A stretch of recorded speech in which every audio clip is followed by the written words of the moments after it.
ഇരുട്ടിന്റെ മറവിൽ പതിവ് പോലെ ഇന്നും തന്റെ ഇരയെ കാത്തു നിൽക്കുകയായിരുന്നു അവൾ. അവളുടെ കണ്ണുകളിൽ വിശപ്പും വശ്യതയും മാറിമറഞ്ഞു. ദൂരെ നിന്നൊരാൾ നടന്നു വരുന്നത് കണ്ടപ്പോൾ അവളുടെ ചുണ്ടിലൊരു ക്രൂരമായ ചിരി വിരിഞ്ഞു. അവന്റെ അരികിലെത്തി പതിഞ്ഞ താളത്തിൽ അവൾ ചോദിച്ചു, മുറുക്കാൻ കുറച്ച് ചുണ്ണാമ്പ് തരുമോ? യാതൊരു ഭാവമാറ്റവുമില്ലാതെ അയാൾ അവളെ ഒന്ന് നോക്കി. എന്നിട്ട് ചുണ്ണാമ്പ് തേച്ചൊരു ഇരുമ്പാണി അവൾക്ക് നേരെ നീട്ടി. ആ ഇരുമ്പ് കണ്ട് ഞെട്ടിപ്പോയ അവൾ ഭയത്തോടെ പിന്നോട്ട് മാറി. കിതച്ചുകൊണ്ട് അവൾ ചോദിച്ചു, ആരാണ് നീ? ഗാംഭീര്യമുള്ള ആ ശബ്ദം അവിടെ മുഴങ്ങിക്കേട്ടു. ഞാൻ കത്തനാർ, കടമറ്റത്ത് കത്തനാർ. കുട്ടിക്കാലത്ത് തന്നെ അച്ഛനെയും അമ്മയും നഷ്ടപ്പെട്ടൊരു അനാഥനായിരുന്നു പൗലോസ്. കടമറ്റത്തുള്ള ഒരു ചെറിയ കുടിലായിരുന്നു പൗലോസ് താമസിച്ചിരുന്നത്. പട്ടിണിയിലും പരിവട്ടത്തിലും ഓരോ ദിവസവും പൗലോസ് തല്ലി നീക്കി. എന്നത്തെയും പോലെ തന്നെ പൗലോസ് അന്നും കാലി വയറുമായി പള്ളിയിൽ പോകാനിറങ്ങി. കടമറ്റം പള്ളിയുടെ മുന്നിലെത്തിയപ്പോൾ വിശപ്പ് കൊണ്ടാണോ സങ്കടം കൊണ്ടാണോ എന്ന് തനിക്കറിയില്ല. അന്ന് ആ പള്ളിയിൽ എന്തോ ഒരു കാന്തികത തനിക്ക് അനുഭവപ്പെട്ടു. തന്നെ ഏതോ അദൃശ്യ ശക്തി അങ്ങോട്ട് വിളിക്കുന്നതായി പൗലോസിന് തോന്നി. നിറഞ്ഞ കണ്ണുമായ പൗലോസ് പള്ളിയിലകത്തെത്തി തൻ്റെ വിഷമങ്ങളും കഷ്ടപ്പാടുകളുമെല്ലാം പൗലോസ് കർത്താവിനെ നോക്കി പറഞ്ഞു. ഇതെല്ലാം പള്ളിയിലെ പ്രധാന വികാരിയച്ഛൻ കാണുന്നുണ്ടായിരുന്നു. അച്ഛൻ പൗലോസിനെ അടുത്തേക്ക് വിളിച്ചിട്ട് ചോദിച്ചു, കുഞ്ഞേ, നീ എന്തിനാണ് ഇങ്ങനെ കരഞ്ഞു പ്രാർത്ഥിക്കുന്നത്? എന്താ വേണ്ടത്? എന്നോട് പറയൂ. പൗലോസ് മറുപടി പറഞ്ഞു, എനിക്കാരുമില്ല അച്ചോ. അപ്പനും അമ്മയും പണ്ടേ മരിച്ചുപോയി. ഞാൻ ഒറ്റക്കാണ് താമസം. എങ്ങനെ ജീവിക്കണമെന്നറിയുന്നില്ല. സാന്ത്വനമല്ലാതെ വഴി ആരും പറഞ്ഞു തരുന്നില്ല. അവന്റെ നിഷ്കളങ്കമായ വിഷമം കണ്ട അച്ഛന് എന്തെന്നില്ലാതൊരു സ്നേഹം അവനോട് തോന്നി. ആരുമില്ലെന്ന് പറയരുത് കുഞ്ഞെ. ആരും അനാഥരായി ജനിക്കുന്നില്ല. ഇന്നു മുതൽ നിനക്ക് എൻ്റെ ഒപ്പം താമസിക്കും. പിന്നീടുള്ള കാലം പൗലോസ് അച്ഛനോടൊപ്പം സുഖമായി ജീവിച്ചു. ഒരു പുത്രന് നൽകേണ്ട എല്ലാ സ്നേഹവും വാത്സല്യവും അച്ഛൻ അവന് നൽകി. അങ്ങനെ പൗലോസ് അച്ഛൻ്റെ പ്രിയപ്പെട്ട കുഞ്ഞു പൗലോസായി മാറി. അച്ഛൻ പൗലോസിന് വേണ്ട വിദ്യാഭ്യാസം നൽകി. അതോടൊപ്പം നാട്ടിലെ ജനങ്ങൾക്ക് ആവശ്യമായ എല്ലാ സഹായങ്ങളും നൽകിക്കൊണ്ട് പൗലോസ് അവിടുത്തെ ജനങ്ങളുടെയും പ്രിയങ്കരനായി. അങ്ങനെ ക്രമേണ പൗലോസ് കത്തനാരിൻ്റെ ഏറ്റവും വിശ്വസ്തനും പ്രിയപ്പെട്ടവനുമായ ശിഷ്യനായി. പതിവ് പോലെ നോട്ടക്കാരൻ പശുവിനെ മേയാനായി കാടിന്റെ ഭാഗത്തേക്ക് കൊണ്ടുപോയി. പെട്ടെന്നായിരുന്നു കാടിനെ വിറപ്പിക്കുന്നൊരു ഗർജനം അയാൾ കേട്ടത്. തിരിഞ്ഞു നോക്കുന്നതിന് മുൻപ് തന്നെ ആ കടുവ ഒരു പശുവിന്റെ മേൽ ചാടി വീഴുകയും കാടിന്റെ ഉള്ളിൽ ആ പശുവിനെ കടിച്ചു വലിച്ചു കൊണ്ടുപോവുകയും ചെയ്തു. ഇത് കണ്ട് ഭയന്ന ബാക്കി പശുക്കൾ പരക്കം പാഞ്ഞു പല ദിശകളിലേക്കും ഭയന്ന് ഓടിപ്പോയി. ഭയന്നു വിറച്ച നോട്ടക്കാരൻ പള്ളിയിലേക്ക് ഓടി അച്ഛനെ കണ്ടു. ഓടി കിതച്ചു നിൽക്കുന്ന നോട്ടക്കാരനെ കണ്ട അച്ഛൻ ചോദിച്ചു, എന്തുപറ്റി? എന്തിനാണിങ്ങനെ വിറക്കുന്നത്? നിരാശയോടെ നോട്ടക്കാരൻ മറുപടി പറഞ്ഞു, അച്ചോ, പശുക്കളെ മെയ്യാനായി കൊണ്ടുപോയപ്പോൾ ഒരു കടുവ വന്ന് പശുക്കളെ ഓടിക്കുകയും ഒരു പശുവിനെ കൊണ്ടുപോവുകയും ചെയ്തു. അച്ഛൻ മറുപടി പറഞ്ഞു, നിനക്ക് കുഴപ്പമൊന്നുമില്ലല്ലോ. തനിക്ക് കുഴപ്പമൊന്നുമില്ല എന്നും ബാക്കി പശുക്കളെ കണ്ടുപിടിക്കാമെന്നും അയാൾ മറുപടി പറഞ്ഞു. പിന്നെ നാട്ടുകാരെല്ലാവരും പശുക്കളെ പിടിക്കാൻ ഒരുങ്ങി. പെട്ടെന്നായിരുന്നു പുറകിൽ നിന്നും ഒരു ശബ്ദം കേട്ടത്, ഒന്ന് നിൽക്ക്, ഞാനും കൂടെ വരുന്നു. ആളുകൾ തിരിഞ്ഞു നോക്കിയപ്പോൾ ഒരു വലിയ വടിയും പിടിച്ചു നിൽക്കുന്ന പൗലോസ് ആയിരുന്നു അത്. നിങ്ങൾ ഒറ്റയ്ക്ക് പോകണ്ട, ഞാനും കൂടെ വരുന്നു, പൗലോസ് പറഞ്ഞു. പൗലോസിന്റെ നേതൃത്വത്തിൽ അവർ സംഘം ചേർന്ന് പശുക്കളെ കണ്ടുപിടിക്കാൻ കാടിന്റെ ഉള്ളിലേക്ക് പോയി.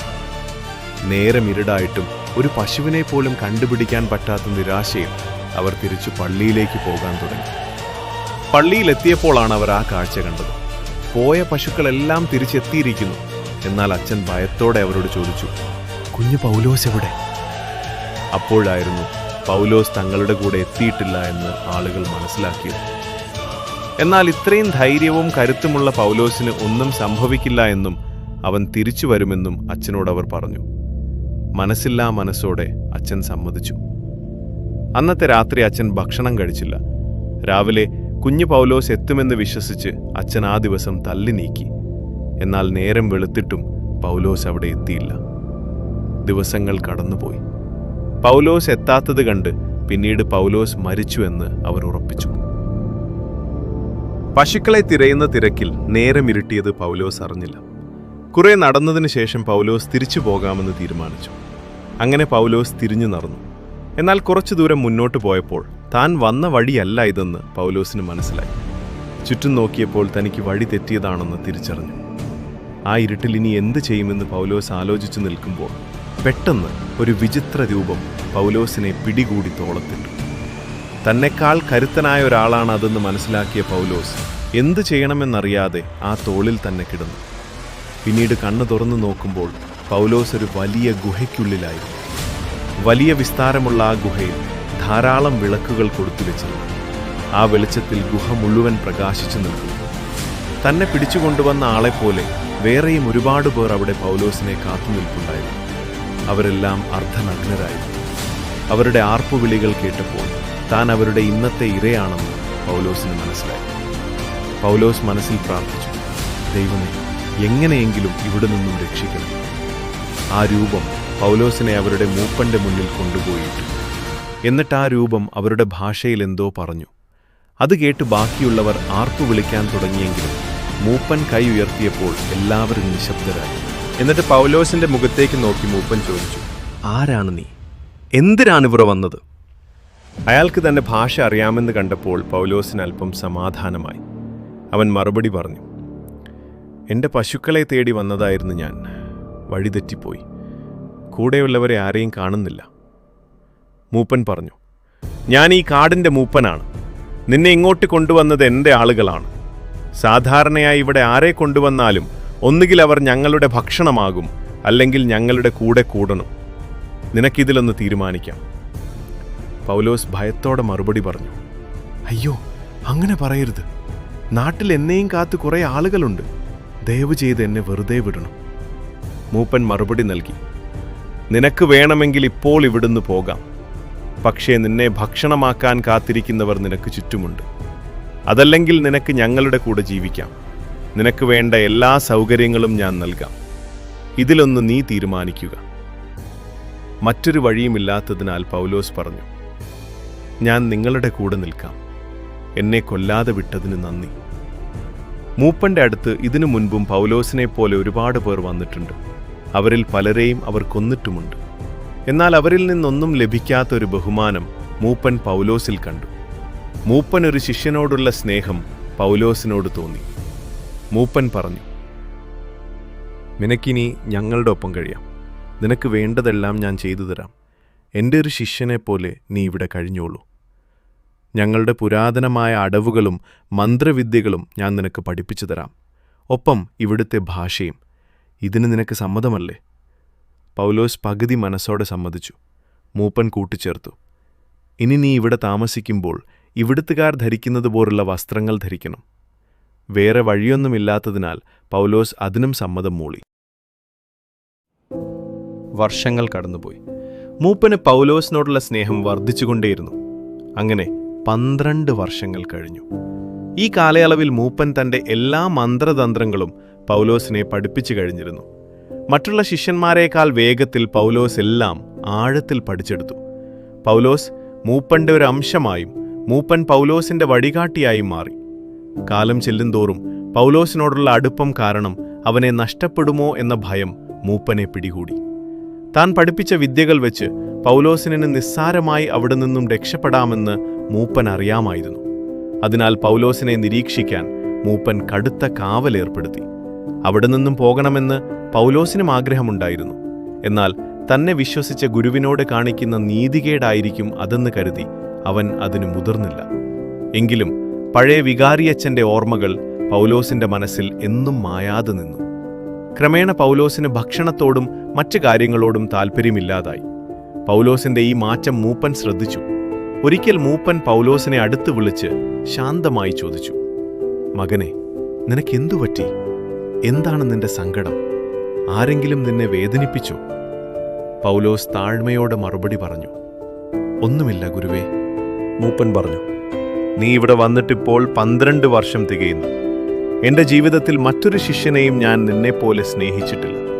നിന്റെ മുഖത്തെ വാട്ടവും ശബ്ദത്തിലെ മാറ്റവും എനിക്ക് പെട്ടെന്ന് തിരിച്ചറിയാനാകും. പറയൂ, എന്താണ് നിന്റെ വിഷമം? പൗലോസ് ഇടറിയ ശബ്ദത്തിൽ പറഞ്ഞു, ഗുരുവേ, എൻ്റെ ജീവിതത്തിൽ ഞാൻ ആകെ 2 പേരെ മാത്രമേ ഇത്രയധികം സ്നേഹിച്ചിട്ടുള്ളൂ. ഒന്ന് എന്നെ വളർത്തിയ വികാരിയച്ഛനും, പിന്നെ അങ്ങും. ആരുമില്ലാതെ അലഞ്ഞു നടന്ന് എനിക്ക് അഭയം നൽകിയത് അച്ഛനായിരുന്നു. അദ്ദേഹം ഇപ്പോൾ ജീവിച്ചിരിപ്പുണ്ടോ എന്ന് പോലും എനിക്കറിയില്ല. നാട്ടുകാരുടെ വിഷമങ്ങൾ കേട്ട് അവർക്ക് ആശ്വാസം നൽകുന്ന ഒരാളായി വളരണമെന്നായിരുന്നു എൻ്റെ ആഗ്രഹം. പൗലോസ് വാക്കുകൾ മുഴുമിപ്പിക്കാനാവാതെ നിർത്തി. നിനക്ക് അച്ഛനെ കാണണമെന്നല്ലേ? മൂപ്പൻ ചോദിച്ചു. പൗലോസ് മൗനം പാലിച്ചു. അവർക്കിടയിൽ കുറച്ചുനേരം നിശബ്ദത തളം കെട്ടി നിന്നു. മൂപ്പൻ വീണ്ടും ചോദിച്ചു, ഞാൻ നിന്നെ പഠിപ്പിച്ച വിദ്യകൾ മാത്രം മതിയായിരുന്നല്ലോ നിനക്ക് ഇവിടെ നിന്നും രക്ഷപ്പെടാൻ. എന്നിട്ടും നീ എന്തുകൊണ്ടത് ചെയ്തില്ല? പൗലോസ് പറഞ്ഞു, അങ്ങയെ വഞ്ചിക്കാനുള്ള മനസ്സ് എനിക്ക് വന്നില്ല. മൂപ്പൻ ചോദിച്ചു, എങ്കിൽ നിന്നെ ഞാൻ വിടാതെ എത്ര കാലം ഇവിടെ നിർത്തിയാലും നീ എന്തു ചെയ്യും? പൗലോസ് ഉറച്ച സ്വരത്തിൽ പറഞ്ഞു, എൻ്റെ മരണം വരെ അങ്ങയുടെ കൂടെ ഞാൻ നിൽക്കും. ഇത് കേട്ടപ്പോൾ മൂപ്പന്റെ കണ്ണ് നിറഞ്ഞു. അദ്ദേഹം പൗലോസിനെ ചേർത്തു പിടിച്ചു. നീ എൻ്റെ മനസ്സിനെ കീഴടക്കിയിരിക്കുന്നു. പോകാൻ ഞാൻ നിനക്ക് അനുവാദം നൽകുന്നു. നിനക്ക് പോകാം. പൗലോസ് മൂപ്പന്റെ പാദങ്ങളിൽ വീണു പറഞ്ഞു, അങ്ങേക്ക് നന്ദി. അങ്ങേ ഞാൻ ഒരിക്കലും മറക്കില്ല. മൂപ്പൻ പൗലോസിനെ എഴുന്നേൽപ്പിച്ച് നിർത്തി പറഞ്ഞു, കുഞ്ഞെ, ഇവിടുത്തെ നിയമം നിനക്കറിയില്ലേ? ഒരിക്കൽ വന്നാൽ പിന്നീട് ഈ ഗുഹയ്ക്ക് പുറത്തു കടക്കാൻ ആർക്കും അനുവാദമില്ല. എന്നാൽ ഞാൻ നിനക്ക് മൗനസമ്മതം നൽകുന്നു. ഞാൻ പഠിപ്പിച്ച അടവുകൾ ഉപയോഗിച്ച് തന്നെ നീ ഇവിടെ നിന്നും രക്ഷപ്പെട്ടോളൂ. പൗലോസ് താൻ പണ്ട് സൂക്ഷിച്ചു വെച്ച വസ്ത്രങ്ങൾക്കടുത്തേക്ക് പോയി. അവിടെയുണ്ടായിരുന്ന തൻ്റെ പഴയ കൊന്തയെടുത്ത് അവൻ മനസ്സുരുകി പ്രാർത്ഥിച്ചു. തമ്പുരാനെ, ഇത്രയും കാലം എന്നെ ഇവിടെ കാത്തു സൂക്ഷിച്ചതിന് നന്ദി. ജനങ്ങളെ സേവിക്കാൻ ആഗ്രഹിക്കുന്ന എനിക്ക് ഇവിടുന്ന് രക്ഷപ്പെടാനുള്ള വഴി കാട്ടിത്തരണമേ. പൗലോസ് ആ കൊന്ത കഴുത്തിലിട്ടു. തൻ്റെ പഴയ വസ്ത്രങ്ങളും ധരിച്ചു. ആ നിമിഷം അവനിൽ വലിയൊരു ആത്മവിശ്വാസം നിറഞ്ഞ. വസ്ത്രം മാറിയത് കണ്ടാൽ താൻ രക്ഷപ്പെടാൻ ശ്രമിക്കുകയാണെന്ന് നരഭോജികൾ തിരിച്ചറിയുമെന്ന് പൗലോസിന് അറിയാമായിരുന്നു. അതിനാൽ അതീവ ജാഗ്രതയോടെ അവൻ നീങ്ങി. ഗുഹയുടെ കവാടത്തിൽ 4 കാവൽക്കാരുണ്ടായിരുന്നു. പൗലോസ് വരുന്നത് കണ്ട് അവർ ആക്രമിക്കാനൊരുങ്ങി. എന്നാൽ പെട്ടെന്ന് പൗലോസിന്റെ കണ്ണുകളിൽ നിന്ന് ഒരു ദിവ്യപ്രകാശം പുറപ്പെട്ടു. ആ വെളിച്ചം അവരെ പൊതിഞ്ഞു. നിമിഷങ്ങൾക്കകം ആ 4 പേരും അവിടെ തന്നെ മയക്കത്തിലായി. അങ്ങനെ 12 വർഷത്തെ കാത്തിരിപ്പിനൊടുവിൽ പൗലോസ് ആ ഗുഹയ്ക്ക് പുറത്തെത്തി. പുറത്ത് ശുദ്ധവായു ശ്വസിച്ചുകൊണ്ട് പൗലോസ് വീണ്ടും നടന്നു. ഒടുവിൽ അവൻ തൻ്റെ നാട്ടിലെത്തി. വഴി ചോദിക്കാനായി മുന്നോട്ട് നടന്ന പൗലോസ് കണ്ടത് കടമറ്റം പള്ളിയായിരുന്നു. ബാല്യത്തിൽ കണ്ട ആ ഒരു കാന്തികത പൗലോസ് അന്നും ആ പള്ളിയിൽ കണ്ടു.